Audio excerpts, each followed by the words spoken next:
are going to run the country.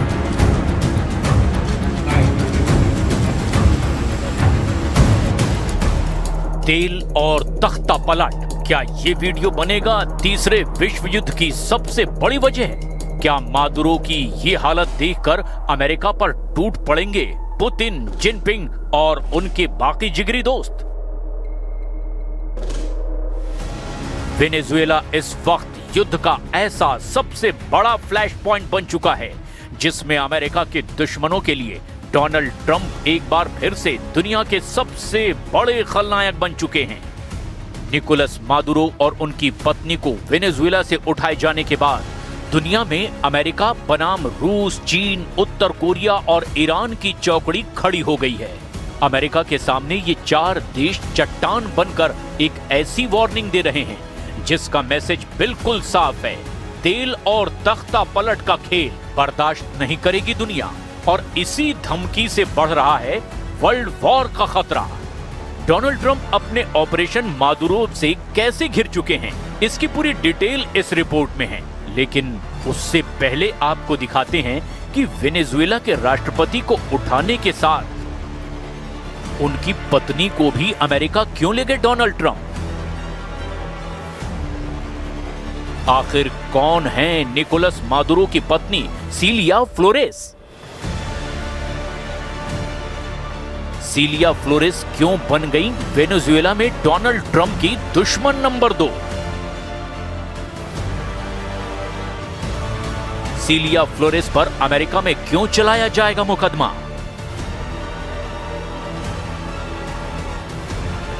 क्या Venezuela के drug cartel की बड़ी बॉस हैं सिलिया फ्लोरेस? क्या मादुरो की सत्ता की असली मास्टरमाइंड सिलिया रही हैं? निकोलस की पत्नी इस वक्त न्यूयॉर्क की जेल में हैं। उन पर वहां की सदर्न डिस्ट्रिक्ट कोर्ट में मुकदमा चलेगा। लेकिन दूसरा सच ये है कि डोनाल्ड ट्रंप की सेना ने एक संप्रभु देश की लीडरशिप को अपने कब्जे में लिया है। इसी ने अमेरिका के सामने उसके सबसे बड़े दुश्मनों को एकजुट कर दिया है। अमेरिका की नजर वेनेजुएला के तेल पर है और चट्टान की तरह अमेरिका के सामने खड़े चार देश अब ट्रंप को अल्टीमेटम दे रहे हैं। खतरा विश्व युद्ध का मंडराने लगा है और वेनेजुएला अब इसकी सबसे ताजा वजह बन चुका है। रूस क्या कर रहा है, चीन क्या कर रहा है, ईरान क्या करेगा और उत्तर कोरिया ने क्या एक्शन लेने की धमकी दी है, ये बताने से पहले आपको सिलिया फ्लोरेस को लेकर एक पुराना सच बता देते हैं। साल 2015 में सिलिया फ्लोरेस के भतीजों एंटोनियो कैंपो फ्लोरेस और फ्रांसिस्को फ्लोरेस को अमेरिका ने 800 किलो कोकीन के साथ पकड़ा था। उन्हें ड्रग तस्करी के केस में सजा दी जा चुकी है। वेनेजुएला की फर्स्ट लेडी सिलिया फ्लोरेस को मादुरो की सत्ता का असली दिमाग माना जाता है। मादुरो खुद उन्हें फर्स्ट कॉम्बेटेंट यानी कि पहली लड़ाकू कहते हैं। अमेरिका के मुताबिक इस ड्रग कार्टेल का पूरा कंट्रोल सिलिया फ्लोरेस के पास रहा है। सिलिया फ्लोरेस कैसे पिछले 3 दशकों से वेनेजुएला की राजनीति में शीर्ष पर पहुंच गई, बहुत गौर से आगे देखिए। पूरा नाम सिलिया अडेला फ्लोरेस दे मादुरो, जन्म 15 अक्टूबर 1956 को वेनेजुएला में हुआ। सिलिया वेनेजुएला की एक शक्तिशाली वकील और राजनेता हैं। निकोलस मादुरो से उनकी शादी 2013 में हुई। लेकिन इससे पहले ही सिलिया फ्लोरेस का कद वेनेजुएला की पॉलिटिक्स में शीर्ष पर पहुंच चुका था। वो United socialist party of Venezuela से ताल्लुक रखती हैं। क्रिमिनल और लेबर लॉ की पढ़ाई करने वाली सिलिया फ्लोरेस वेनेजुएला के पूर्व राष्ट्रपति ह्यूगो चावेज के करीबी रही। 1992 में वेनेजुएला के राष्ट्रपति कार्लोस पेरेज के खिलाफ तख्ता पलट की कोशिश हुई जो नाकाम रही थी। तब इसके लिए प्रदर्शन का नेतृत्व कर रहे ह्यूगो चावेज पर मुकदमा चला। लेकिन 2 साल बाद ह्यूगो चावेज को माफी मिली और उनकी रिहाई में सिलिया की बड़ी भूमिका रही। 1998 में ह्यूगो चावेज वेनेजुएला के राष्ट्रपति चुने गए और इसी दौर में सिलिया के राजनीतिक करियर की शुरुआत हो गई। साल 2000 में सिलिया फ्लोरेस वेनेजुएला की नेशनल असेंबली की सदस्य चुनी गई। 2006 से 2011 तक वेनेजुएला के स्पीकर रहीं। उससे पहले मादुरो स्पीकर थे और जब वो वेनेजुएला के विदेश मंत्री बने तब ये पद सीलिया को दे दिया गया। इसके बाद सीलिया 2012 से 2013 तक वेनेजुएला की अटॉर्नी जनरल भी रही। आज दुनिया मादुरो और उनकी पत्नी को अमेरिका के कब्जे में देख रही है, लेकिन एक वक्त था जब सीलिया और मादुरो की करीबी वेनेजुएला का भविष्य तय कर रही थी। इसकी बुनियाद इसी दौरान पड़ी जब ह्यूगो चावेज के निधन के बाद मादुरो मार्च 2013 में वेनेजुएला के राष्ट्रपति बने और जुलाई 2013 में उन्होंने सीलिया फ्लोरेस से शादी कर ली। सांसद, स्पीकर और अटॉर्नी जनरल जैसे पदों पर रहने के बाद सीलिया वेनेजुएला की फर्स्ट लेडी बन गई। लेकिन इन 12 सालों के अंदर अमेरिका की क्राइम लिस्ट में उनका रिकॉर्ड तैयार किया जाने लगा और अब ड्रग तस्करी की मास्टरमाइंड सीलिया को बताया जा रहा है। लेकिन ये तो अमेरिका का इल्जाम है। उसने इसी की बुनियाद पर एक देश के राष्ट्रपति और उनकी पत्नी को अपने कब्जे में ले लिया। पूरी दुनिया में इसे एक संप्रभु देश के राष्ट्रपति का अपहरण कहा जा रहा है। अब सवाल ये है कि क्या अब वेनेजुएला में लगी आग दुनिया को नए खतरे की तरफ धकेल रही है? डोनाल्ड ट्रंप ने बता दिया कि जिसके पास ताकत है दुनिया में उसी की चलेगी, यानी आम भाषा में कहें तो जिसकी लाठी उसकी भैंस। लेकिन ट्रंप की लाठी के खिलाफ अब चीन, रूस, उत्तर कोरिया और ईरान मिसाइल वाली धमकी दे रहे हैं, यानी वर्ल्ड वॉर वाले मूड में आ चुके हैं। तेल और तख्ता पलट वाली साजिश के खिलाफ वर्ल्ड वॉर की चेतावनी दी जा रही है। उत्तर कोरिया ने 24 घंटे के अंदर 2 बड़े कदम उठाए हैं। उत्तर कोरिया के supreme leader Kim Jong Un ने अमेरिका को खुल्लम खुल्ला चेतावनी दी है और मिसाइल भी फायर करके दिखा दी है। उन्होंने कहा कि अमेरिका का ये एक्शन दुनिया को विश्व युद्ध की तरफ ले जा सकता है। किम ने कहा कि मादुरो को फौरन रिहा किया जाए। उत्तर कोरिया ने जापान के पास 2 बैलिस्टिक मिसाइल टेस्ट की है और ये दोनों मिसाइल जापान सागर में गिरी है। जापान उत्तर कोरिया के इस एक्शन से घबरा गया है। चीन ने भी अमेरिका से कहा है कि निकोलस मादुरो और उनकी पत्नी सीलिया फ्लोरेस को फौरन छोड़ दिया जाए। चीन क्यों आक्रामक है, इसकी रिपोर्ट अमेरिका के पास भी है। उसे चीन से बड़ा इशारा मिल चुका है, या यूं कहें कि चीन अब सीधे ट्रंप को टक्कर देने के मूड में है।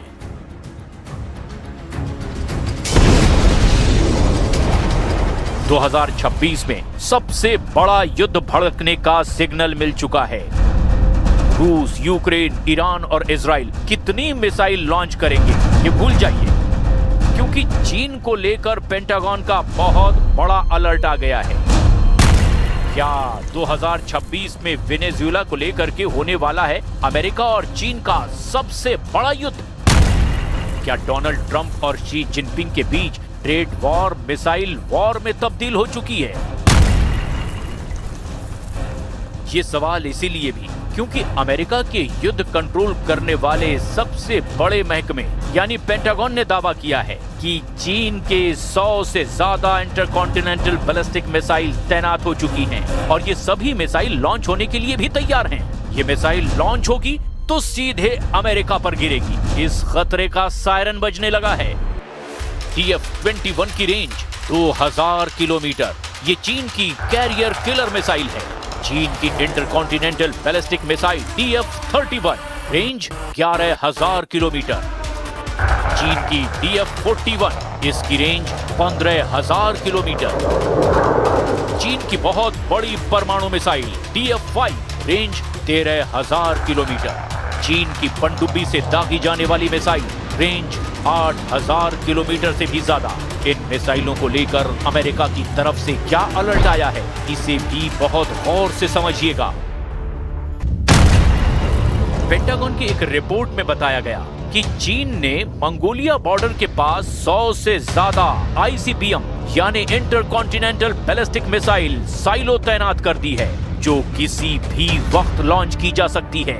मिसाइल साइलो जमीन के नीचे बनाए गए बेहद मजबूत और सुरक्षित बंकर नुमा ट्यूब होती है। इसमें लंबी दूरी की बैलिस्टिक और परमाणु मिसाइलें ऐसे रखी जाती है कि किसी भी वक्त लॉन्च की जा सके। मोटी कंक्रीट और स्टील से बने साइलो को इतना सुरक्षित माना जाता है जिससे दुश्मन के परमाणु हमले के वक्त भी वो महफूज रहे। तभी काउंटर स्ट्राइक या सेकंड स्ट्राइक वाली ताकत बची रह सकती है। इस रिपोर्ट ने व्हाइट हाउस के कान खड़े कर दिए हैं। रिपोर्ट के मुताबिक ये मिसाइलें सॉलिड फ्यूल यानी कि ठोस ईंधन से चलने वाली DF-31 है, जिसकी रेंज 11,000 किलोमीटर तक है। मैप पर देखेंगे तो पता चलेगा कि ये मिसाइल पूरे अमेरिका को कवर करती है। वॉशिंगटन DC से लेकर न्यूयॉर्क तक हर जगह तबाही की सुनामी ला सकती है। इस रेंज वाली मिसाइल को एक्टिव करने का आखिर मकसद क्या है? वैसे डोनाल्ड ट्रंप भी कह चुके हैं कि वो चीन और रूस को लेकर बहुत सीक्रेट प्लान पर काम कर रहे हैं। उन्हें भी मालूम है कि वेनेजुएला को लेकर सबसे बड़ा विरोध किस कैंप से आ रहा है। चीन में 100 से ज्यादा मिसाइल साइलो एक्टिव कर दिए गए हैं और इन साइलो में ऐसी मिसाइल फिट की गई है जो अमेरिका तक सब कुछ तबाह कर सकती है। यानी डोनाल्ड ट्रंप की नाक के नीचे शी जिनपिंग ने बहुत बड़े युद्ध का खुल्लम खुल्ला ऐलान कर दिया है। ये दावा पेंटागन की रिपोर्ट में किया जा रहा है। चीन का कहना है कि ये सिर्फ चीन को बदनाम करने की साजिश है और ऐसी रिपोर्ट से अमेरिका दुनिया को गुमराह करना चाहता है। चीन ने अपने सरकारी मीडिया को भी एक्टिव कर दिया है। ग्लोबल टाइम्स ने कहा कि अमेरिका चीन को लेकर खौफ को बढ़ा चढ़ाकर पेश कर रहा है। ये उसका एक घिसा पिटा तरीका है। पेंटागन ने अपनी इस ड्राफ्ट रिपोर्ट पर टिप्पणी करने से मना कर दिया है, लेकिन उसने जिस खतरे को लेकर आगाह किया है उसको लेकर अमेरिका और चीन की नई टक्कर शुरू हो चुकी है। वैसे इसकी सबसे नई वजह अब वेनेजुएला बन चुका है, क्योंकि मादुरो और उनकी पत्नी अब ट्रंप के कब्जे में हैं।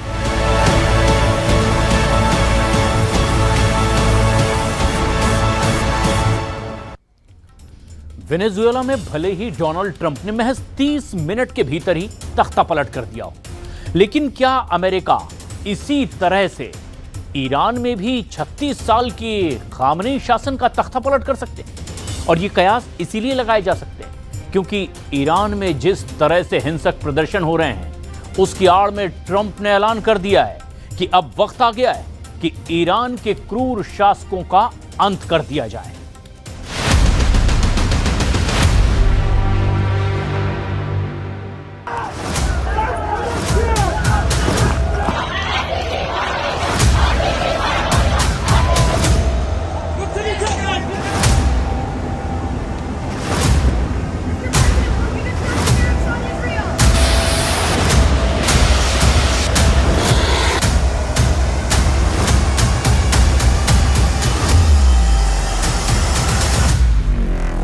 ईरान में ऑपरेशन वेनेजुएला, खामनेई का खानदान होगा साफ।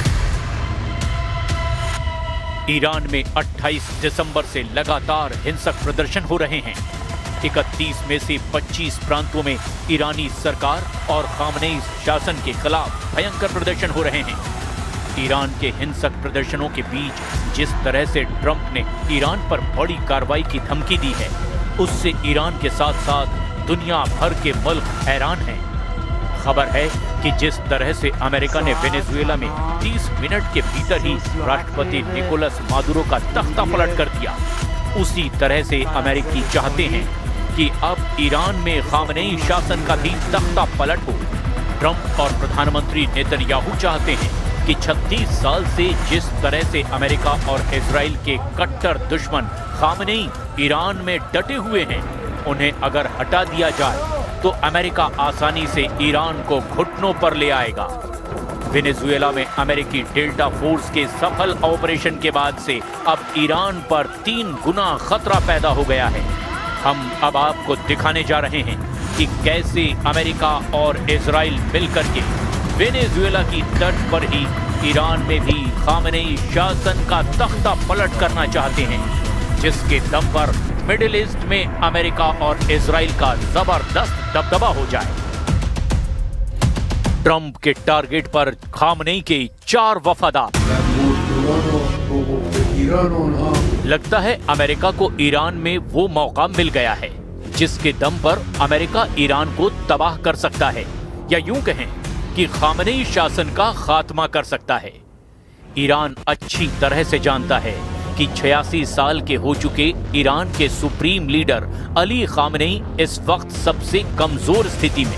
28 दिसंबर से ईरान में बेतहाशा महंगाई, खस्ताहाल आर्थिक हालत और ईरान की मुद्रा रियाल की कीमत में ऐतिहासिक गिरावट ने अब ईरान को हिंसक प्रदर्शनों की भट्टी में झोंक दिया है। इस वक्त ईरानी सरकार और शासन बेहद कमजोर स्थिति में पहुंच चुका है। ताजा अपडेट्स के मुताबिक ईरान में चल रहे हिंसक प्रदर्शनों में 1 दर्जन से ज्यादा लोग मारे जा चुके हैं। ईरान में 4 मौतें ट्रंप की उस धमकी के बाद हुई हैं जिसमें ट्रंप ने कहा था कि अगर ईरान में कोई प्रदर्शनकारी मारा गया तो अमेरिका चुप नहीं बैठेगा। ट्रंप ने कहा था कि अमेरिका ने ईरान पर हमले की तैयारी पूरी कर ली है। ऐसे में खबर ये आ रही है कि अमेरिका ऑपरेशन वेनेजुएला की तर्ज पर ही अब ईरान में भी एक बड़ा ऑपरेशन कर सकता है। ऐसे कयास लगाए जा रहे हैं कि अमेरिका खामनेई समेत 4 लोगों को वेनेजुएला के राष्ट्रपति निकोलस मादुरो की तरह ही अगवा कर सकता है या फिर मार भी सकता है। जरा आप भी जान लीजिए कि कौन है वो 3 वफादार जिन्हें खामनेई शासन का उत्तराधिकारी माना जा रहा है और अब वो अमेरिका के टारगेट पर आ चुके हैं। ईरान में ऑपरेशन वेनेजुएला, ट्रंप का टारगेट खामनेई और वफादार।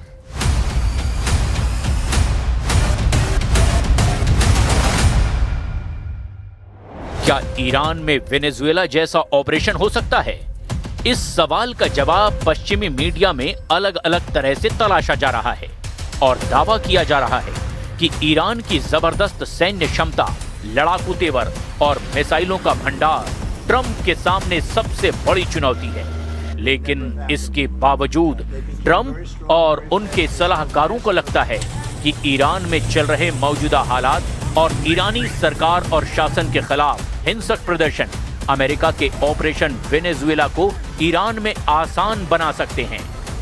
अब आप ये भी जान लीजिए कि अमेरिका ईरान में खामनेई समेत 4 लोगों पर राष्ट्रपति मादुरो जैसा ऑपरेशन क्यों करना चाहते हैं और वो खामनेई समेत 4 लोग आखिर हैं कौन? अमेरिका और इजराइल का सबसे पहला और बड़ा टारगेट ईरान के 86 साल के सुप्रीम लीडर अली खामनेई खुद हैं, जिन्हें हर हाल में अमेरिका और इजराइल खत्म करना चाहता है। खामनेई ही ईरान में अमेरिका और इजराइल के मिशन के खिलाफ सबसे बड़ी रुकावट बने हुए हैं।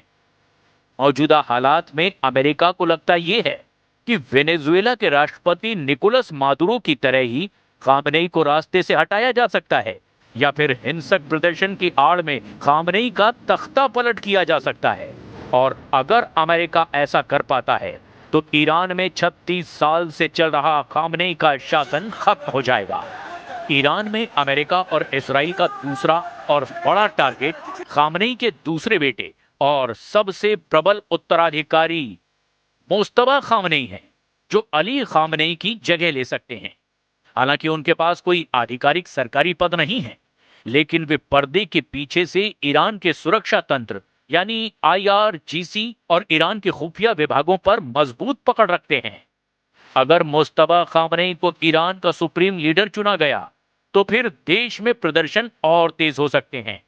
अमेरिका खामनेई के बेटे मुस्तफा खामनेई को भी रास्ते से हटाना चाहता है।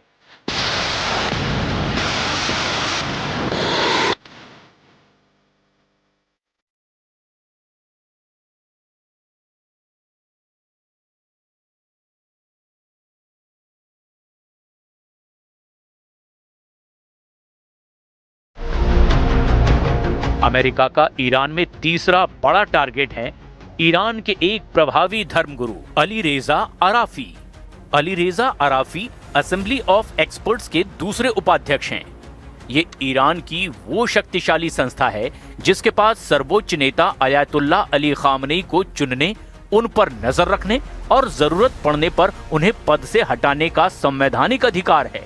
वर्तमान में खामनेई की बढ़ती उम्र को देखते हुए अराफी की इस पद पर उपस्थिति उन्हें ईरान के अगले सर्वोच्च नेता के चयन में एक किंग मेकर या फिर स्वयं एक मजबूत उम्मीदवार बनाती है। वो ईरान के सभी धार्मिक मदरसों हौजा के प्रमुख हैं, जिससे पूरे देश के मौलवियों और धार्मिक छात्रों पर सीधा सीधा नियंत्रण होता है। वो गवर्निंग काउंसिल के 12 सदस्यों में से एक हैं, जो ये तय करती है कि कौन चुनाव लड़ सकता है और कौन से कानून इस्लामी सिद्धांतों के अनुरूप है। और ईरान का चौथा और बड़ा टारगेट अमेरिका के लिए ईरान में हाशिम हुसैनी बुशहरी हैं, जो कि अमेरिका और इजराइल की आंखों में कांटे की तरह चुभ रहे हैं। Hashim Hosseini Bushehri assembly of experts के पहले उपाध्यक्ष हैं। इनका नाम हाल ही में टॉप 3 की गुप्त सूची में शामिल होने की भी खबरें सामने आई। वे धार्मिक हलकों में काफी सम्मानित हैं और वर्तमान व्यवस्था में कट्टर समर्थक हैं। हाशिम हुसैनी बुशहरी को खामनेई के बहुत भरोसेमंद माना जाता है और ईरान के मदरसों के प्रमुख भी रहे हैं। उन्हें एक ऐसे उम्मीदवार के रूप में देखा जाता है जो शासन की धार्मिक और राजनीतिक व्यवस्था के बीच संतुलन बना सकते हैं। अगर अमेरिका और इजराइल मिलकर ईरान के मौजूदा हालात का फायदा उठाते हुए खामनेई समेत इन 4 लोगों को रास्ते से हटा दें, तो ईरान पर अमेरिका और इजराइल की मजबूत पकड़ हो सकती है। लेकिन दिक्कत यह है कि ईरान में खामनेई शासन की जड़ें इतनी मजबूत हो चुकी हैं जिन्हें मौजूदा हिंसक आंदोलन से नहीं उखाड़ा जा सकता। 36 साल से खामनेई का शासन अमेरिका और इजराइल पर बहुत भारी पड़ रहा है। अयातुल्लाह अली खामनेई ने हिंसक प्रदर्शनों पर कड़ा रुख अपनाते हुए कहा कि दंगाइयों को उनकी सही जगह दिखाई जाएगी। हालांकि उन्होंने स्वीकार किया कि महंगाई को लेकर जनता की मांगें जायज है, लेकिन उन्होंने इसे बाहरी ताकतों की साजिश बताया है।